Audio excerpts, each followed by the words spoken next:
நான் இன்று உங்களிடம் ஒன்றை சொல்லுகிறேன். 33 ஆண்டு காலமாக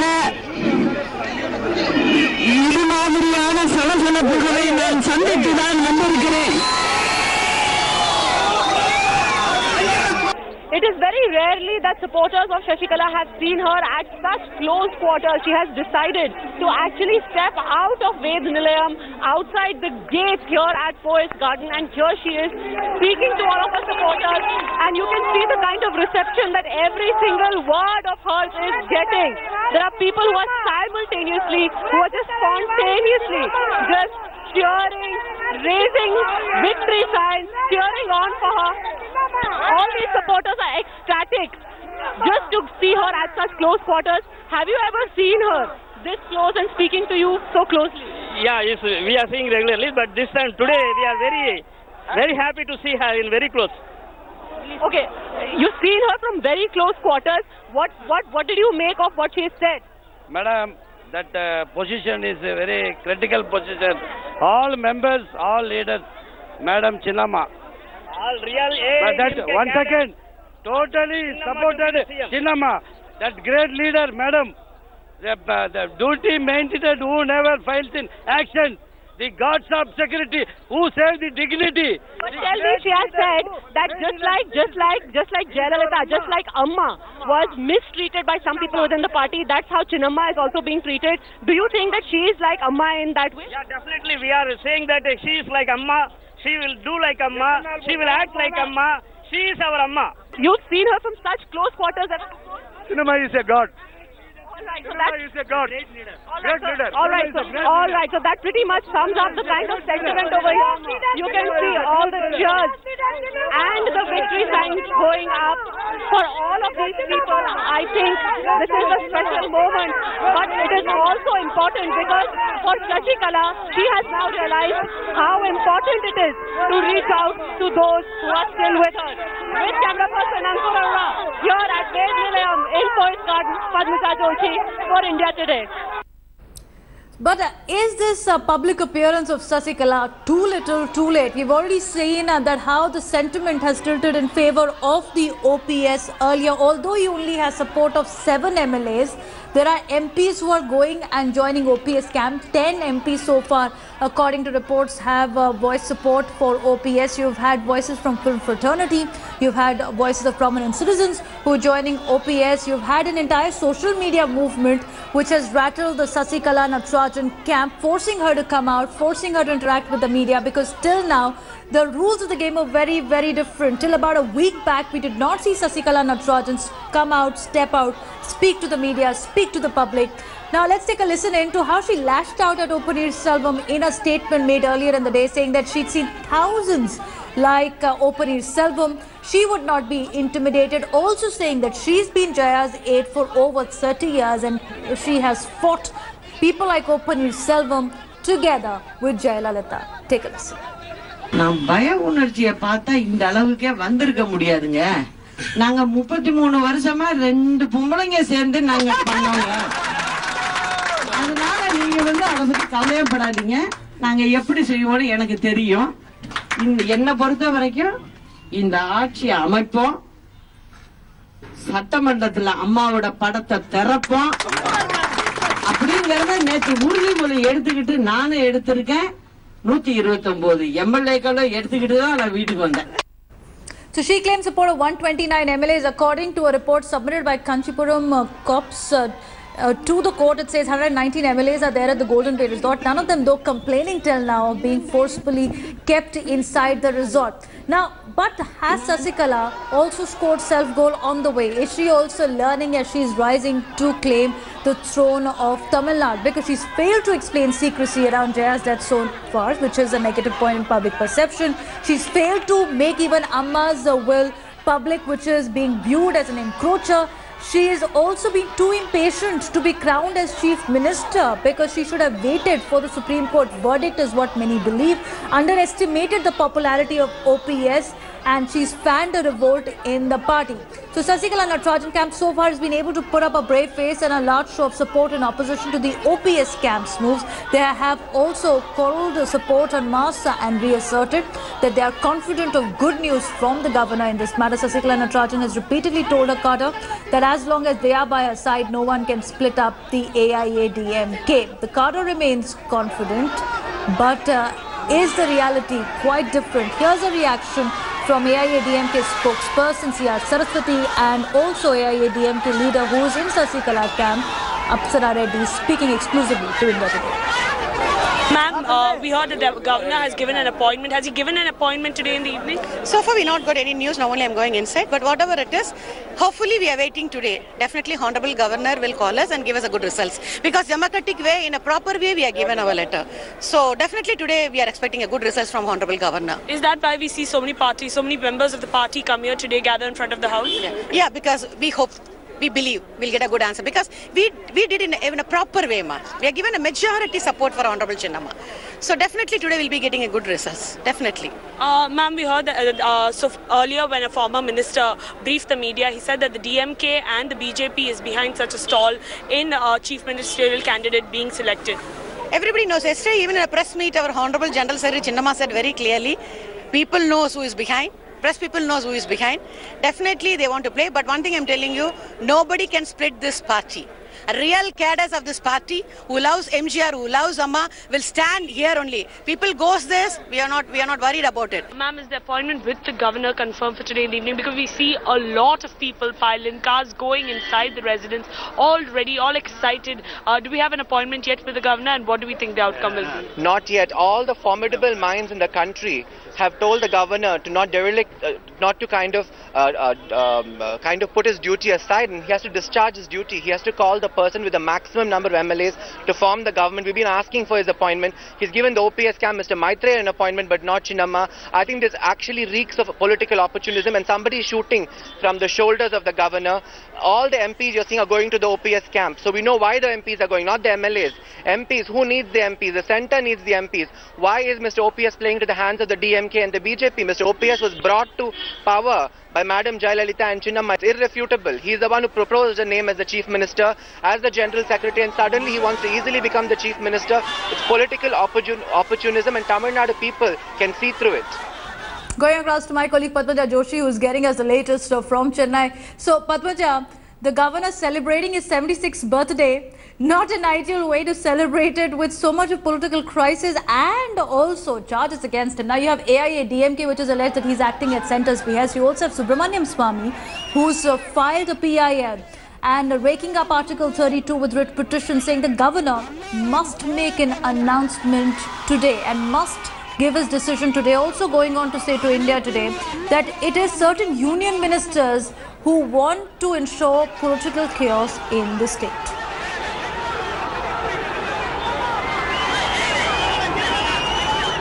Okay, so two parts to that question. Let's address the first one. As far as the governor is concerned, when it was his birthday yesterday, very ironically, it was first Sasikala who actually greeted him, even though the letter of congratulations that she reportedly sent to Vidya Sagar Rao did not have her signatures on it, but yet it was sent from her side. And it was only after that that Panneerselvam even greeted him. As far as the second part is concerned, Subramaniam Swamy, curiously, for the very longest time, has suddenly developed a softer stand for Sasikala. In fact, far from that, he has openly weighed in favor of her. So, and why this has really surprised many people here is because he was the one who had pursued the disproportionate assets case in which Sasikala and Jayalalitha were both accused. And with Jayalalitha having passed away, now Sasikala still remains one of the accused, and this is a critical case against her, incidentally, on which her future may just hinge because its verdict is expected any time this week. That being said, now for Mr. Swamy to actually pitch in favor of Sasikala is the biggest turnaround of the century. What is also surprising many people here is how Mr. Swamy has gone all guns blazing against not the party. He has studiously said that the party is not the one behind propping up Panneerselvam, but has suggested that a few central ministers are the ones who could be behind projecting Panneerselvam as a better candidate for the CM's post than Sasikala. And as someone who in fact has experience in the politics at the centre, Devina, it's no secret really who Mr. Swami is referring to. Absolutely. And Padmaja, you've said a lot without saying much, as the governor is doing without doing anything. He has actually delayed the swearing-in ceremony of Sasikala Natarajan for the 6th day in a row now. And also getting news from AIADMK Twitter handle. They have said we will continue our peaceful protest for the formation of government. Now, let's take our viewers through what exactly has happened through the weekend also, Padmaja, as we've been reporting on the fact that it was Sasikala Natarajan's veiled threat on Saturday that turned into a full-blown media coverage where she paraded her MLAs in front of the media, first of its kind after almost 5 days that they've been kept in Golden Bay Resort. And today she's coming out and meeting people, and this all adds up to the battle of public perception that we've been talking about, where Sasikala was seen to be losing. Is she able to catch up?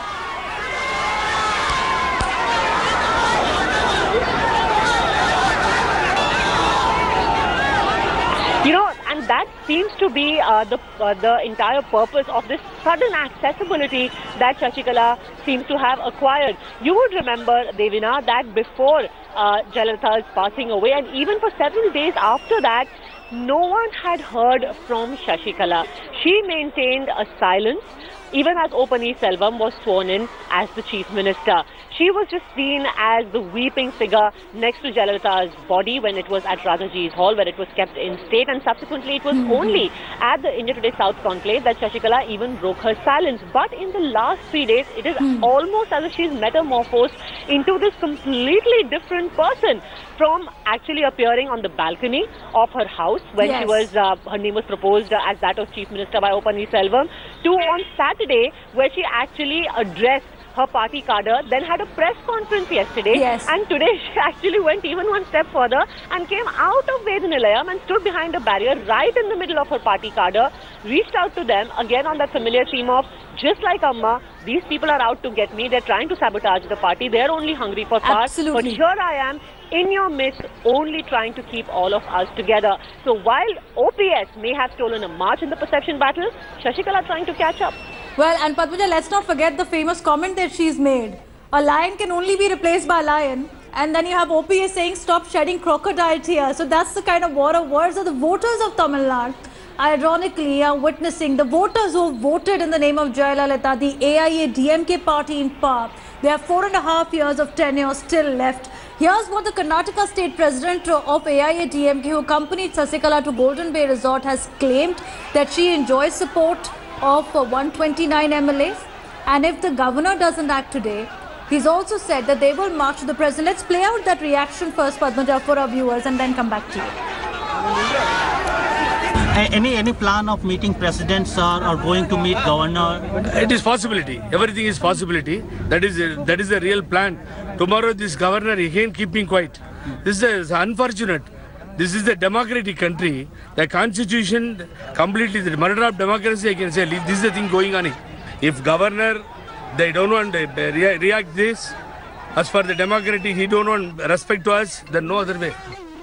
Now, Tamil Nadu governor on his side has taken legal view. He's spoken to the former Attorney General Soli Sarabji. He's also spoken to top lawyer Mohan Paraswaran as well. Both of them have spoken to India today. They've said that Soli Sarabji has claimed that even though the governor is being prudent in waiting for the Supreme Court disproportionate assets verdict, he cannot delay the swearing-in ceremony inordinately. That means he has to ensure that he gives out his verdict at soonest. Now, as the political deadlock continues, here's a fresh twist, because the disproportionate assets case petitioner is Subramaniam Swamy. And now he's made a sensational claim on the crisis in the southern state. Swamy has claimed that although centre is not behind governor's wait-and-watch stand, there are some union ministers who are taking undue interest in Tamil Nadu affairs. Backing Sasikala's claim to form the government, Subramaniam Swamy has said that she should visit Delhi only as a chief minister. He claimed that Sasikala had support of the AIADMK MLAs and should be invited to form the government. Union Minister Venkaiah Naidu defending the government and saying that he is well within his right to defer the decision. Also, MOS Home Kiran Rijiju throwing his weight behind the governor, saying the centre is not intervening at all. Here's an exclusive conversation of BJP MP Subramaniam Swamy with Anandya of India Today. If there's one synonym for uncertainty at this point of time, that's the state of Tamil Nadu and its political scene. Joining me is the man who has been playing a crucial role, though from behind the scene, Dr. Subramaniam Swamy. Sir, you have been very vocal and almost very interestingly, yesterday Soli Surabji Hall, who gave a legal opinion to the K. Vidyasagar Rao, he said that, you can't defer it for long. Yes, that's right. 7 days have gone by. There's no challenge. She gave a list of 129 MLAs with signatures, and that list is available with Panneerselvam because it came in the press. And consequently, I want to know, has he given a list? No, he has not given a list. Yet he is supposed to take a claim, and your media says all these rubbishy things like, his support is growing. Support is growing in what? Ex-MLAs, MPs, party office bearers. I mean, this is not support for the chief minister. Right, sir. But having said that, there's a constitutional crisis. You agree to that, I'm sure. No, there is no constitutional crisis. There is only a constitutional breakdown in the sense that there is no contending view. He has to give an oath. He's not giving the oath. That's what I mean by breakdown. But do you agree to the fact when Sasikala says, almost intense rather, that the K. Vidyasagar Rao is working at behest of the central government? That there's no central government stand. There may be some central ministers who have taken undue interest. You see, that is another matter. I don't know that, and I am not going to circulate the rumors that I've heard in Tamil Nadu. The important thing is I have checked with the central government. They said, no, we have no stand. This is a matter for which the governor and the president are directly involved. If anything is referred to us, we will give an opinion. So you said, very interestingly, you said that there might be some union ministers who are taking undue interest. Can you name them? I don't know. How can I name them when I'm not verified? I'll have to talk to them first and find out whether they're involved. So also buzz is that Sasikala will reach the entire thing will reach New Delhi, and she'll parade all MLAs in front of the president. What are you hearing? I am expecting Sasikala to come to Delhi as chief minister of the state, and not before. All right, going across to my colleague Padmaja with that exclusive interview that Subramaniam Swamy has given to India Today. Padmaja, we were talking about it, how he's claimed that there could be some union ministers behind the political chaos in Tamil Nadu. But can the governor afford any more delay? From your sources, what are you getting to know? What are the various options now before Sasikala Natarajan, as AIADMK has said that they will continue their peaceful protest? All right, we'll try and connect with Padmaja in just a bit. But Sasikala Natarajan has demanded that the governor must call her immediately. She's claimed that she has support of at least 129 MLAs, and that's much more than what OPS camp has said. Now, although it's interesting, because the options right now are many, because Supreme Court verdict is awaited in the disproportionate assets case. If the Supreme Court delivers its verdict on Tuesday and it goes against Sasikala, the AIADMK faction led by her could elect a new leader, submit a fresh letter to the acting governor. Also, the rival faction led by OPS could dispute that, claim a majority support, and that could again reveal further political crisis. But here's what the MOS Home Kiran Rijiju has said on the claims of centre's interference by none other than by BJP MP Subramaniam Swamy. We have with us MOS Kiran Rijiju. Sir, do tell us a major concern that the state of Tamil Nadu has been thrown into crisis. What is your own view? Is the centre backing the government? No, this is the internal matter of AIADMK. There's no question of central government intervening here. And we have no locus standi here. Unless this state goes into a situation where the intervention is required in terms of constitutional machinery to be maintained, then centre will act. This is a political matter, and in this kind of political situation, central government cannot intervene. Talk about So it's a wait and watch politics being played out in Tamil Nadu. Status quo maintained right now for the 7th day as well. The governor not refusing to take the call, while Sasikala camp claiming majority, OPS camp claiming forceful conviction of the MLAs by Sasikala. It's getting exciting as we speak. Taking a short break, coming right back to the war for throne in Tamil Nadu.